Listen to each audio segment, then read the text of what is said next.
Welcome back to the Rock Your Retirement Show. I'm your host, Kathy Klein, and today we're talking about the size of your house. If you listen to this show, you probably already know that my husband and I downsized by about 1,000 square feet in January of 2019. It was tough, and we're still getting used to our new home. Steve Adcock wrote this article that I'm going to post a link to in the show notes. He wrote it a few years ago, and my guest host and I are going to discuss how big your home really needs to be. One thing that I know is that our homes are our castles. So if you have ever been told that you need to downsize, or if you have ever considered downsizing, then you're going to love this episode. Today's co-host, Kathy Gottberg, has been on the show before. In fact, her show on Rightsizing was our most popular episode in 2018.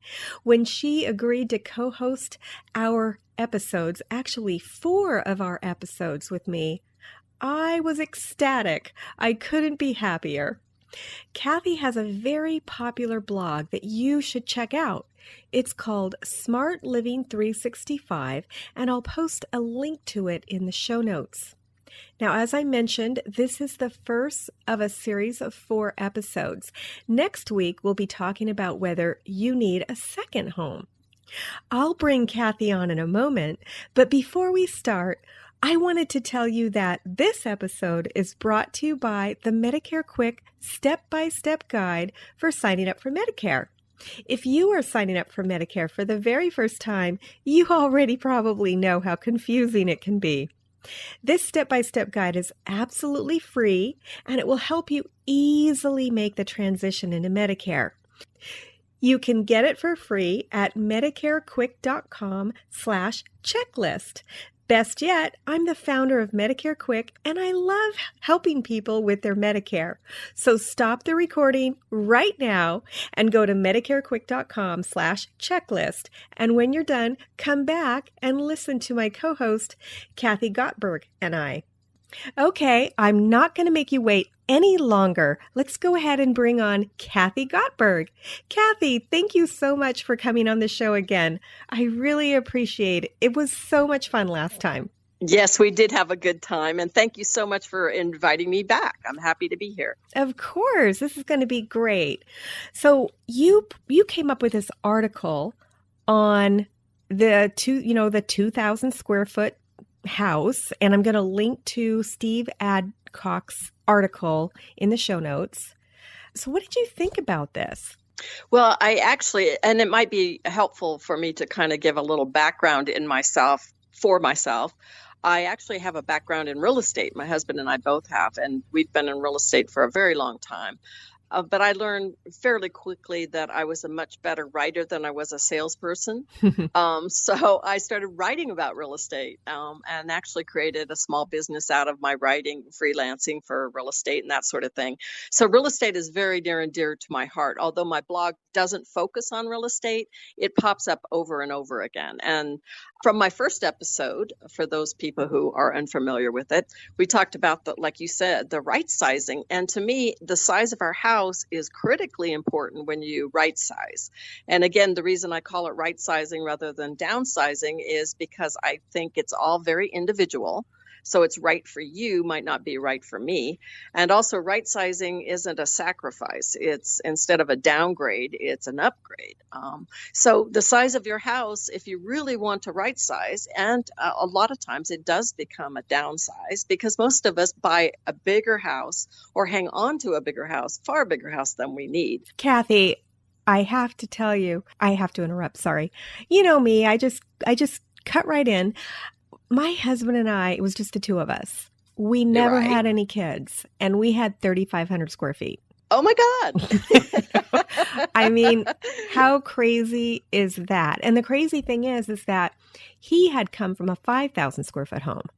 And I had come from a 2,000 square foot home. And, I was like, there's no way we need that much room. And first, we were looking at 2,500 square feet to try to compromise between the two sizes of homes, right? Mm-hmm. Well, he just couldn't imagine himself in a smaller home. I mean, yes, going from 5,000 to 3,500 is a big drop, but I never thought that. I mean, the house was a great house for us because I don't know if you remember, I had a big squawky bird at the time when our last Mm-hmm. episode was. I don't know if he Right. started screaming during your episode, but so having the room was nice because he had his own room. But Right. without that, and there were just so many rooms that we never used, just like the article said. There were just Right. so many rooms. And then when we moved to this house, I really wanted something a lot smaller. But my husband, Mm-hmm. every house we looked at, he didn't want anything that was less than, I don't know, I think it was 2,500 square feet. Mm-hmm. And they had listed this house at 2,700 square feet. Now, I am no longer in California, and the laws are different here. This house that we're in is not 2,700 square feet. It's 2,400 square feet, but they included the 300 square foot outdoor room, which does not have air conditioning. It doesn't have real windows. It has, I call them saran wrap windows. Mm-hmm. And that's not legal in California, is it, to include a room that isn't really a room, right? Right. But it's very common in other states to include the square footage for patios and things like your porch, it sounds like. So I'm like, no. But anyway, yeah. so now we're in a 2,400 square foot, which is still, after reading this article, I'm like, well, it's still probably pretty big for two people. It is a big adjustment, though, especially coming from such a larger square footage. But that's one reason why I thought this article was very fascinating. And for the benefit of people who are just listening to this without the link, the benefit of it says that the vast majority of us live in a tiny percentage of our actual square footage. And I know in my own house, most of the time, if people come over, we hang out in the kitchen or dining room, right? Yeah. Well, I don't even hang out in the dining room. We hang out in the I call it the breakfast room, the breakfast area. Right. So it's usually small. We have a great room. I think that's kind of a common thing right now. So we have a great room where our kitchen, our dining room, and our family room or living room are all together. So it's like, to us, it's perfect because if people come over, everybody hangs out there anyway. And that's where we hang out, except, when you use your bedroom and you go to your bedroom. Or the bathroom. I thought that was kind of interesting. They did use the bathroom a little bit, but it's the guest rooms, all those extra rooms, and anything formal gets very seldom used. So that's where so much of the square footage of a house goes to all those things that aren't being used. And I thought the article pointed that out very well. I did too. And the funny thing is that in my old house, we had a parlor and a formal dining room and like a breakfast area. Right. I think we used the formal dining room 3 times in the whole 10 years that we lived there. And I never used the parlor. My husband would go in there sometimes to play the piano, but I mean, never. That room never got used. So that was probably, I don't know, 600 square feet right there that we never used. Right. And I thought it was really important how he pointed out several of the big reasons why we buy bigger houses than we actually need. It's actually a habit when you started looking, you think in your mind, oh, I need as much space as I've always had.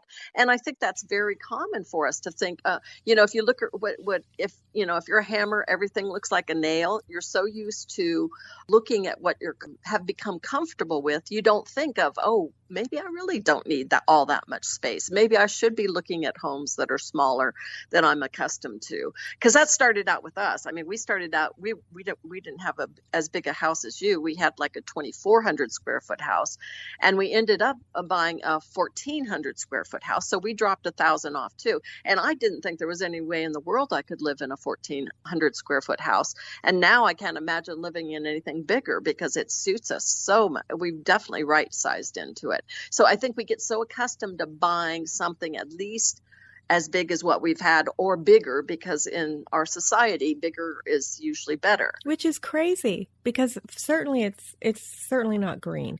Well, I wanted to tell you that I met somebody the other day. So we walk every day, usually a couple of times. And we ran into this delightful woman. Her name is Joanne. And she lives where I live on a part-time basis. And the rest of the time she lives in Mexico. But she travels a lot. And she lives in one of the villas here. And so, because Les and I, we do have a guest room. So we have a guest room, we have his office, we have my office, which I absolutely need. So I'm in my office every day. And when we were in the old house, we shared a huge loft. And I had a file room for my Medicare files, and then I had part of the loft with my husband for my office. It was both my office, but I had a separate file room. Here, I have to admit, I am a little cramped in my office space. But we have this whole guest room. And just like you said, people have these guest rooms that they never use. Well, this woman, Joanne, we stopped and talked with her for, I don't know, maybe 15, 20 minutes. And she moved into a villa, which is like a condo. Or maybe you would call it a townhouse. And she was telling us how it's 2-bedroom. And I think it might be 2 bathrooms. I'm not sure. But anyway, it's 2 bedrooms. And she told me how her sister and the sister's 3 kids were coming to visit her for 3 days. And I'm thinking, oh my gosh, how are they going to manage that?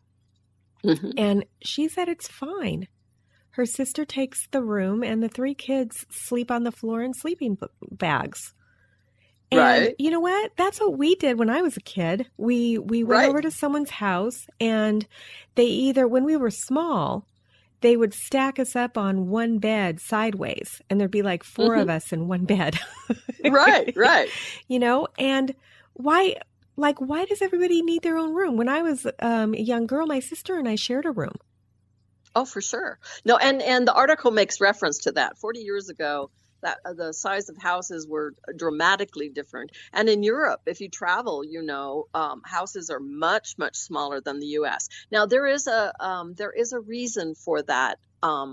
That's pretty obvious from my perspective, from a real estate perspective, is builders make more money when they sell you a bigger house. So they have when they're doing a development, chances are you live in a development. I do too. When they go into map out a development, they want to squeeze as many houses as they can on the lots that they can get. And the bigger the house, the more they sell for, because most houses sell for price per square foot.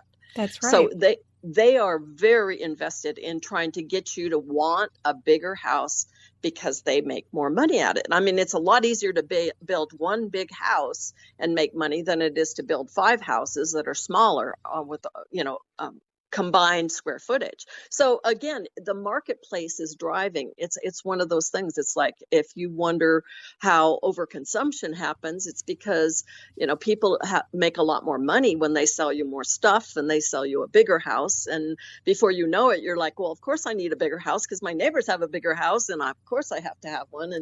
And it's kind of a vicious cycle. And at some point, yeah.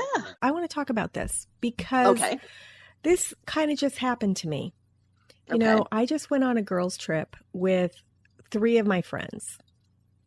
And I have to admit that, so one of my friends just went, we all went up into the mountains. We were at we were all together at Lake Loon, which is in North Carolina. And one of the girls went ahead and drove home. Well, I've already seen her house, and it is just gorgeous. Well, I don't know if I've seen her new house, but I saw her old house, which was humongous and gorgeous. And then the other friend drove me and the other one home. Well, she dropped off the one gal first, and her house is spectacular. I mean, I don't know how many square feet it is, probably 4,000 or 5,000 square. I mean, it looks like a mansion from the outside. And then the other girlfriend drove me to her house, and her house wasn't as spectacular, but still gorgeous and still huge. And I have to admit, that I started feeling kind of small, because I started comparing myself to those three friends' homes and what my home is, which is a gorgeous home. It's a beautiful home. I live in a Del Webb community. Right. And the Del Webb community that I live in started being built 23 years ago. And I do understand what you're saying about the builders cramming everything together, because Del Webb sold the community, and he sold it to Pulte, which is a builder. Right. And from the old, you can see the difference between the homes that were built 23, 24 years ago. Not the size, because those homes are probably, they are smaller than what we have, but the lots are much bigger. And, our houses are crammed together in the area where I live, where it's still being built. Right. So the houses are getting bigger and the lots are getting smaller, just like you said. Well, because of course, building costs are going up, so they're going to maximize their profits and, do whatever they can. So that's very normal. But getting back to the other idea, it's like the idea of keeping up with the Joneses. The reason that's become such a cliche is because it's so very true. It's so it's difficult to just say, wait, stop. I admire that. That's beautiful. They have beautiful homes. I live in the Palm Springs area of Southern California, and believe me, there's gorgeous homes, huge, huge, gorgeous homes. But it's a different lifestyle. So at some point you just have to say, okay, does that lifestyle serve me? And a lot of it's economic. When we made the decision to right size, it was one of the best economical things we could have done for our own family. My husband and I are like you. We have no children. We're not looking for our children to be able to support us because there are none. And we've always been self-employed, so we've never had pensions or things like that we could fall back on. And we certainly don't want to rely on Social Security. So we wanted to be able to live a very comfortable and happy lifestyle, but we knew we were going to have to have our own savings and do that. And Rightsizing helped us do that. So I see so many people still spending everything they have to maintain a lifestyle that over the long haul, if they do retire, then they're going to wonder how they won't be able to afford to keep that lifestyle up. And what I've done or what my husband and I have both done, is we've just kind of gotten rid of all the superfluous stuff and instead focused on the things that really matter. We travel a lot, and people are always saying, how can you afford to travel? It's because we're not spending $1 gazillion on our house. I know. Isn't that crazy? Now, do you have a guest room? Yeah, well, we have a 3-bedroom home, and I have my office because as a writer, I'm like you. I want my own space and my own writing place. And my husband, who is a commercial real estate broker, he has an office off-site, but he has an office in the house. And so what we did is we put him in the spare room with a Murphy bed. Oh, perfect. Because when you really think of how many times you have guests, if people were honest with themselves and got out the calendar and said, how many times last year did you really have guests? And do you really need to devote an entire room just sitting empty? I did that. After I read this article. So the author said that he calculates it's 5%, right? And so I calculated, because I moved here in January and we've had 2 guests, and I calculated the number of days from January until now. And we used the house 6% for guests. So the question is, do you want to spend 100% of the money for something you use 6% of the time? Yes. Like we could get rid of that room and just buy people a hotel room for a lot less. Because there's a hotel almost on the property where I live. Like it's literally, people could stay in the hotel and meet us for breakfast and hang out all day. And it would be a lot cheaper. And part of me says, well, yeah, but it's so nice if they stay with us. But I don't know about you, but after a few days, if people are staying with you, I wish I'd put them in a hotel room. like, but you have to think that through. And I think, unfortunately, when we get caught up in kind of, let's call it the consumer society, where we want more and bigger, if we get caught up in that, where we're trying to keep up with our neighbors or our friends or things like that, it becomes unconscious. We end up spending money that we don't necessarily mean to spend. And another huge benefit for me was when we downsized, we used the equity in our house, and we paid off our home. And so it's free and clear. And honestly, that was one of the best things. I would rather have a tiny house. And our house, like I said, is 1,400 square foot. So it's not really a tiny house. No, that's a perfectly good size for two people. Exactly. I would rather have that size than 2 or 3 times more and have a mortgage on it that you constantly have to keep paying on, because there's been something, I don't know if your house is free and clear, but when you get a free and clear house, the freedom that gives you, especially, okay, I'm older than you. I'm 64. My husband just turned 65. So, we have to start thinking about this. Now, with the solar we have on our house, with all the, we have very energy efficient things in our entire house. We can live in our house with our taxes and our insurance and our utilities for less than $300 a month. Oh my goodness. Well, see, there's nowhere in the world we could live cheaper than that. People are always saying, oh, let's go to other countries and buy a place because it's less expensive. No, we can't live anywhere cheaper than where we live now. So our HOA fees are $285 a month. So no, we moved from a more expensive area, and now we're spending more money than you are.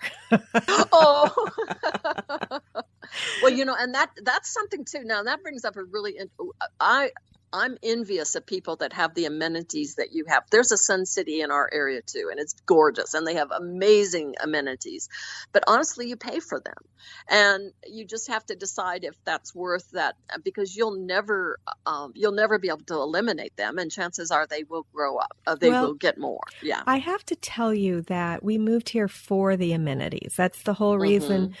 Les and I have a 4-part series on our search for our home. We're going to do another series, I'm not sure when, about what it's like now that we're settled in and everything. Good. But one of the things that I kind of didn't realize, because my parents live in the Villages in Florida. And are you familiar with the Villages? I heard about them. Yes, actually, they have amazing amenities for sure. Well, they have 130,000 people that live there. I mean, the Villages is a city. Yeah, it's right. Now it's kind of like a town, but where they live, it's a huge city. And they have free things to do. Where I live, they have a lot of things, but everything costs money. So they don't have any free, like in the Villages. Every week, and my stepmother says every day, there's a concert outside that you can go to and dance, and it's free. Wow. And I don't have that where I live. When I go to a concert, it's $20-$30. So they have things here. They have great amenities. They have over 100 clubs, and that's why we moved here. And I've met a ton of people, but you have to pay for everything. So people think I'm kind of cheap because I'm like, well, how much is that? I always add that up in my head. Like, I can go to the gym for free, but if I take a class, it's $5. Right. So I'm thinking, if I take a class every day, that's $35 a week. Yeah. It doesn't sound like a lot. And honestly, I could afford it, but I don't want to. I don't want to pay $35 a week. Well, and let's face it, I think it's very smart to be paying attention to how much all that stuff costs, because like I said earlier, we know so many people who are either in debt or just hanging on. And what's the same? I read recently that 45% of baby boomers have zero savings. So what happens if there's an emergency? And, let's face it, stuff happens to all of us. So it's best to be prepared. You can't, I don't believe in spending everything I make. I'm the same way. And I know this isn't a money show. Right. I know. I'm a retired financial advisor, right? Oh, I didn't know that. Yeah. I try not to talk about it too much because I don't want this to turn into a money show. But I had so many clients. At one point, I had over 4,000 clients. And then I sort of sold part of my business and brought it down to 2,000. And then by the time I left again, it was over 2,600. But they weren't all financial planning clients, obviously. I did a lot of employer plans. But one thing that I noticed is that so many of my clients that were in their 50s and 60s, I hate to say this, but I would say my average client only had about $35,000 saved. And it just broke my heart. And I've always been a saver. When I was 10, my mom used to borrow money from me. And I just think, how are you going to live? How are you going to live? Because you can't work till you're 100. I mean, I guess they do in Korea. They have the women divers that are diving when they're 85. But, we're just, most of us aren't that healthy. We just can't. I know. And too many are relying on Social Security, and yet, people can't live on that. So, well, they can in other parts of the world, but people don't want to move to a third world country. And, this article, it said that a family spends 2/3 of their time in the same areas of the house, but they pay for the remaining dead space. And, I love your idea of moving into a 1,400 square foot house. I mean, the fact that your living expenses are only $300 a month, I mean, that's just, I can't even, I can't wrap my brain around that. But it was also part of a real strong choice because like I said, we were both self-employed and both sort of tied to sales as far as income. So we knew the cycles. I mean, we'd been through several cycles before in our careers. So we knew that things go up and down, and we didn't want to have to ride that roller coaster because, it can be scary when you have no money coming in. And so we just made the choice. It's like, we're going to scale back, not quality, but quantity. And quantity is that square footage. It's like, do you need that much extra space when it comes down to it? Wouldn't you rather hang out with people you love and care about? Go out. I mean, it's not like we don't go out to eat. It's not like we don't travel. It's not like we don't buy things that are important to us, but we buy only things that are important to us, not stuff that, it's not like we just stay out of the habit of just buying to buy. And yet I think we all know people who do that. That's like a hobby to some people, to go shopping. Are you part of the FIRE movement, Kathy? No, because actually we're not retired. The FIRE movement is retire early. Yeah, but most of them aren't retired. Most of the people in the movement aren't. I mean, the podcasters are, but a lot of people in that FIRE movement aren't retired. And you'd be surprised, Kathy, at how many of them are our age. That's true. That's true. But, I share a lot of things in common with them because I totally believe in financial independence, which is the FI in FIRE. But I tend to be a little bit more frugal because a lot of the people, when I was a part of like the Facebook group, the FIRE Face group, and a lot of them was talking about, so they still have that idea of more is better in many cases. Well, it's funny because the ones that I hang out with are just the opposite. Are they? Yeah, but I'm not really, I'm more in the FI area. There's a podcast that I listen to called Choose FI. I love that podcast. Oh, I should look that up. And they have a big Facebook group. It's like, I don't know, 30,000 people or something like that. But, cool. But yeah, they don't necessarily talk about the retire part, but they talk about the choosing part. There's also another podcaster that I love, and her name is Paula Pant, and I think you would like her. Hers is called Afford Anything, and her whole thing is you can afford anything you want, but not everything you want. And I just love her show. See, that's why, like, my thing is Rightsizing. I call that afford everything. It's like Rightsizing. Anything that's really right for you, you should do and you should buy, and you'll find the means to do it. But it's all the other stuff that we have to let go of, including square footage on our houses. If you don't need it. You If you know? don't need, now some people have huge, I did listen to some of your podcasts about the multi-generational living, and I think it's wonderful. I mean, loneliness is a huge problem as people get older. So having people around you is a great way to utilize the space. So say you love your house and it's like however big, so rent out rooms or bring in family members, or, there's lots of ways you can still keep that house. So that's right sizing it for you, but it's not eating your lunch, or it's not just sitting there dead space. Right. That's just crazy. Right. I do know people. And another thing, too, is as you get older, it becomes more of a ball and chain. Oh, yeah. You Oh, know? definitely.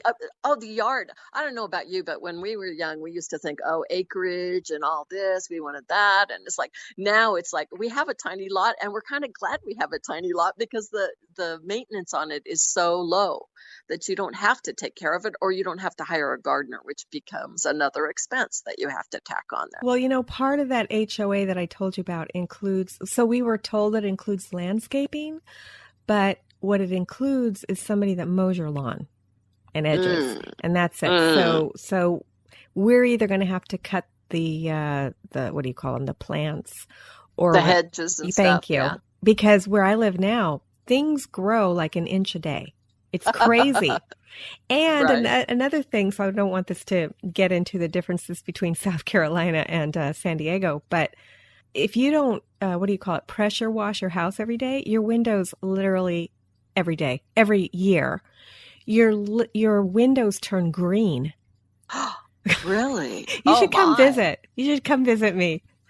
Okay. One of these days. We have that guest room that's only used 6% of the time. Well, there you go. It sounds good. Be careful now, because everybody listening to this might be calling. Don't call me. Saying, we'll help you. Come visit. We'll help you out with that 6%. We'll increase that.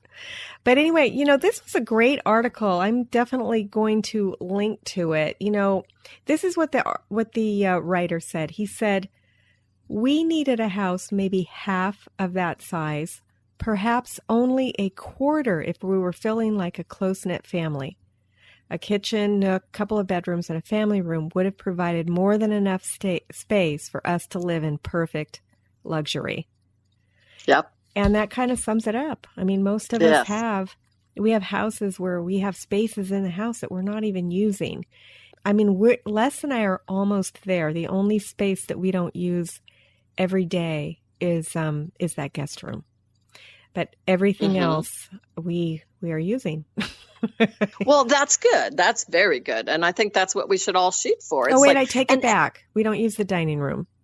Oh, right. Darn, you were doing so well. I was, and I'm like, darn it, not using that damn dining room. It is. And I remember in my brief real estate career, I can't tell you how many, especially women, would say, I have to have a formal dining room for those big family meals. Right. And then even like this article says, if you really, it's like the guest room. How many big family meals do you actually have there? Now, if you're one of those people that every Sunday you have the family over and everybody eats in the dining room, then great, you're utilizing the space. But most of us don't ever. I had our last house. Yes, we had a formal dining room, and we only used it on very, very special occasions. Did I tell you how many times we used our dining room in San Diego? No. Okay, so we had the house for 10 years. Yeah. And we used it, I think, 3 times. I think that was it. Yeah. 3 times. Huh. It's just crazy.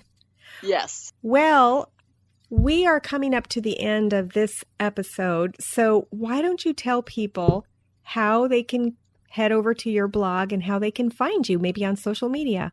Yes, I'd be happy to do that. My blog again is smart, SMART, living365.com.